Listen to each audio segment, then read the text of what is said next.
Hello बच्चों, मैं Sanjeev sir आज फिर आपके लिए एक अत्यंत महत्वपूर्ण विषय गणित जो वर्ग 10 का है उसके लिए एक 25 यानी 25 प्रश्नों का हम एक सेट लेकर के आए हैं और आप लोग तैयार हो जाइए, बनाइए, देखिए कितना बना पाते हैं। तो शुरू करते हैं।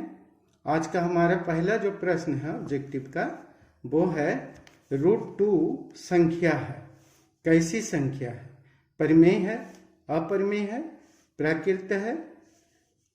तो आप ये सोचिए कि जो हमारा ऑप्शन है वो रूट में है, तो जिसका वर्गमूल नहीं होता बच्चों वो अपरिमेय संख्या होती है। तो √2 का यहाँ पे वर्गमूल नहीं होगा, तो अतः ऑप्शन यहाँ पे बी। 0 कैसी संख्या है? प्राकृत संख्या है, पूर्ण संख्या है या फिर दोनों है?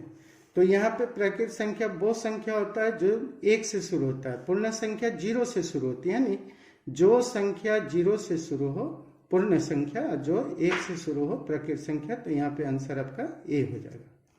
625 का अभाज्य गुणनखंड क्या होगा? तो यहाँ पे आप अभाज्य गुणनखंड में 5 का घात क्या होगा? तो 625 का बच्चों आप सबसे पहले एलसीएम निकालो 5 से। तो यहाँ पे 125, फिर निकालिएगा 5 से एलसीएम, तो ये आएगा 25, फिर 5 से निकालिएगा तो ये आ जाएगा 5। तो 5 4 टाइम्स आया है, तो घात यहाँ पे 5 पे क्या हो जाएगा? 4 पावर। तो पावर को ही घात कहते हैं, तो ऑप्शन आपका डी सही है। नेक्स्ट आपका क्वेश्चन है कि निम्न में कौन अभाज्य संख्या है?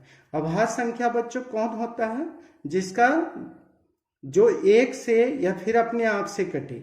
तो यहाँ पर तो 8 कट जाता है, 9 भी कट जाता है, 2 से भी कटता है, ये 4 से भी कटता है, ये 3 से, 1 से, 9 से, ये 11, 1 से और 11 से। तो ऑप्शन आपका सी होगा।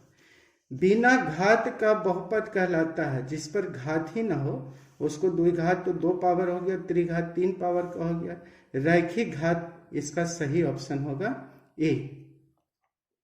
नेक्स्ट है आपका जो क्वेश्चन है कि एक रैखिक समीकरण का घात होता है सेम। तो रैखिक समीकरण का घात तो 0 नहीं होगा, 1 होगा कि 2 होगा कि 3 होगा। तो ऑप्शन होगा 1। 2 तो द्विघात, 3 त्रिघात, ये तो शून्य घात है। x² - 9 = 0 का हल समुच्चय क्या होगा? 9 होगा, 2 होगा, ±3 कि इनमें से कोई नहीं। तो कैसे हल करेंगे? x² - 9 = 0। तो x² = 9 और स्क्वायर जब हटाएंगे बच्चों तो रूट, और किसी भी चीज का हम रूट करते हैं तो उसका आंसर जो होता है प्लस माइनस। तो ये आपका सी सही। द्विघात बहुपद में शून्यकों की संख्या। तो द्विघात बहुपद में 2 शून्यक होते हैं, एक अल्फा और एक बीटा। तो इसका सही आंसर डी होगा। नेक्स्ट है √2, √8, √18, √32 का सार्वंतर क्या होगा इनमें से? तो हम कैसे इसको सॉल्व करेंगे? √2, रूट है हमारा 8, रूट हमारा है 18 और रूट हमारा है 32। तो √2 का तो √2 हो गया। 8 को हम कैसे लिखेंगे? 4 × 2। और 18 को हम कैसे लिखेंगे? 9 × 2।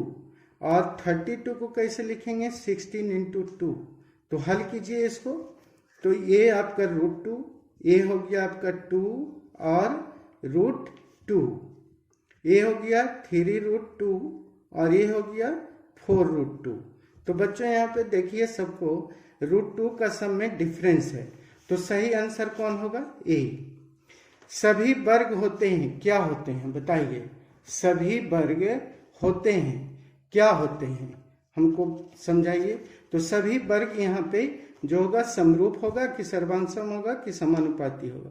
तो यहाँ पे सभी वर्ग समरूप होगा, सर्वांशम नहीं, समानुपाती नहीं। चक्रीय चतुर्भुज के सम्मुख कोणों का योग होता है, कितना होता है?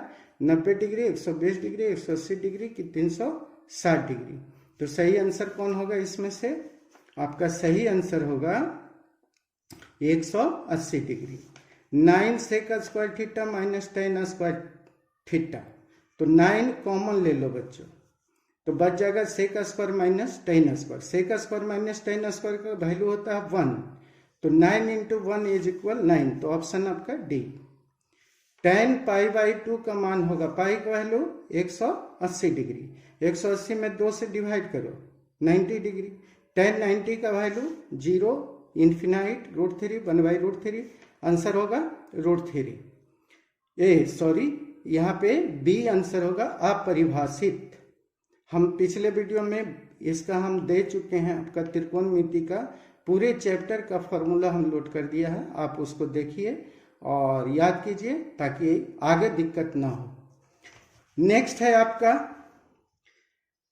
1 + tan स्क्वायर थीटा का मान इसमें से खोजिए। ये तो फॉर्मूला है, तो ये हो जाएगा ऑप्शन बी सही। नेक्स्ट है कि 3 थीटा इक्वल टू 90 डिग्री, तो cos थीटा। देखिए बच्चों 3 से इसको काट लीजिए, तो ये हो जाएगा थीटा का वैल्यू 30 डिग्री। तो cos 30 का वैल्यू 1/2 √3/2 या फिर 1/√2 या फिर 2/√3। तो ये cos 30 का जो वैल्यू होगा वो √3/2 होगा। नेक्स्ट है आपका √2 cos थीटा इक्वल टू 1। अब देखिए cos थीटा को यहाँ पे रखिए और √2 को नीचे ले आए, तो 1/√2 किसका वैल्यू होता है cos थीटा में? 60 का, 45 का या फिर 30 का। तो आपको सोचना पड़ेगा कि सही आंसर हम क्या दें। तो सही आंसर इसका होगा cos 45 का वैल्यू हो जाएगा। वृत्त की परिधि का फॉर्मूला होता है, क्या होता है? पाई बाई 2r या 2πr/πr या फिर पाई इंटू 2r। तो ये वृत्त की परिधि का फॉर्मूला होता है 2πr। प्रथम 3 संख्याओं का माध्य, तो प्रथम 3 संख्या जो है सम संख्या, वो कौन होगा? एक तो 2 हो जाएगा, एक 4 हो जाएगा, एक 6 हो जाएगा और बटे हो गया 3। सबको जोड़िए, 6 4 10, 2 12, 12 में 3 से भागा दिए, आंसर हो गया 4। नेक्स्ट है आपका 3 5 2 5 7 5 8 5 का बहुलक। तो बच्चों हमको बहुलक पता है कि जो सबसे ज्यादा बार लिखा होता है वही बहुलक होता है। तो इसमें सबसे ज्यादा बार कौन लिखा हुआ है? 5। तो सही आंसर कौन होगा? सी। वर्ग अंतराल a' का वर्ग चिन्ह है, तो a' का वर्ग चिन्ह का फॉर्मूला क्या होता है? ऊंच सीमा प्लस निम्न सीमा बटे 2। तो यहाँ पे b + a/2 या फिर a + b/2। चलिए आंसर सही हो गया ए। संचयी बारंबारता का जो वक्र होता है वो कहलाता है, क्या कहलाता है? तोरण, आयत चित्र की डंडा लेख। डी तो ऑप्शन कोई नहीं, तो इसका सही आंसर होगा तोरण। निश्चित घटना की प्रायिकता होती है, कितनी होती है? 0 1 2 कोई नहीं। तो जो डिफिनिट इवेंट होता है उसकी जो प्रायिकता यानी प्रोबेबिलिटी, वो आपका 0 तो नहीं होगा, 1 होगा, 2 नहीं होगा, डी नहीं होगा। प्रायिकता का अधिकतम मान होता है, तो आपको पता है कि प्रायिकता 0 और 1 के बीच में होता है। तो 0 और 1 के बीच में बड़ा कौन है? तो 1 बड़ा है, तो आपका आंसर होगा बी। असंभव घटना की प्रायिकता होती है, असंभव घटना जो संभव ही नहीं हो। तो जब संभव ही नहीं है तो इसका ऑप्शन कौन होगा इनमें से? सोचिए, तो ये हो जाएगा आपका आंसर 0। किसी घटनाओं की प्रायिकता का योग, अनि कहने का मतलब है निश्चित घटना और अनिश्चित घटना, असंभव घटना का योग क्या होगा? 0 होगा, 2 होगा, 1 होगा, कि इसमें से कोई नहीं। तो निश्चित और अनिश्चित, यानी जो घटना संभव हो और जो घटना असंभव हो, दोनों को हम जोड़ दें तो उसका मान आ जाएगा 1। तो ये बच्चों आज आपके 25 प्रश्नों के हमने करवाया, टोटल 25 प्रश्नों को करवाया। अब आप इसमें से कितना कर पाए, अगर कहीं कम कर पाए हैं तो आप इसको पुनः दोबारा कीजिए और ऐसे प्रश्न हम फिर दूसरे सेट में लेके आएंगे। तब तक के लिए आप तैयारी कीजिए, नेक्स्ट वीडियो में फिर मिलेंगे। अगर वीडियो अच्छा लगा तो आप दोस्तों में शेयर कीजिए। खुद लाइक कीजिए, सब्सक्राइब कीजिए हमारे चैनल पर नए हैं तो। फिर हम मिलेंगे, तब तक के लिए have a nice day. Thank you.